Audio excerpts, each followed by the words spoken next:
Hello and welcome. My name is Romol Chadda, and the topic of this poster presentation is disruptive force sensor based on laser-based powder bed fusion, which is an additive manufacturing method for metals.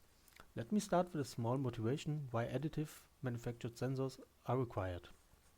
When we think of fields like industry automation or plant construction, there is a highly need for structural integrated mechanical sensors like force sensors or torque sensors for applications like condition monitoring and structural health monitoring. This way, fault cases can be detected and fixed in time. All these fields share the requirement that they have complex structures, so that a simplified integration of commercial general purpose sensor is complicated or even not possible. This leads us to additive manufactured sensors, which offer a highly degree of individualization in terms of design geometry and size.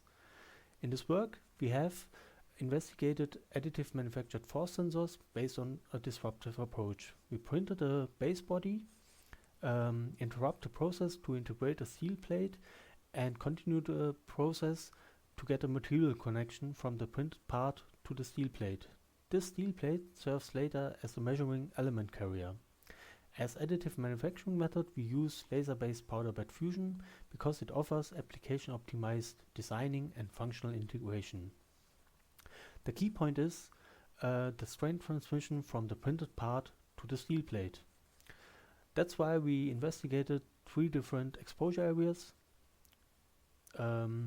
The exposure areas just represents the area where material is printed. That means the connection between the printed part and the steel plate. We have here 3 different connection points like stripes, fully printed area and squares. The manufactured deformation elements were reworked and then 4 linear strain gauges are applied and connected to a full bridge circuit.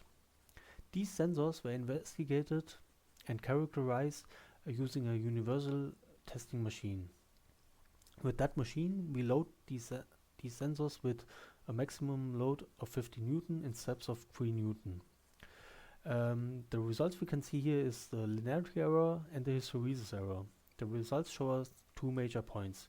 One, that the errors are quite small, which leads us to the conclusion that our built-up prototypes are comparable with commercial force sensors from the accuracy class of 0.2. And second, that the quite similar values show that the different exposure area does not impact the strain transmission. All in all, we can say that the LPBF process is suitable for additive manufactured sensors. At this point, I want to thank my co-authors and the DFG for funding this project. Please feel free to ask questions in the question session. Have a nice conference.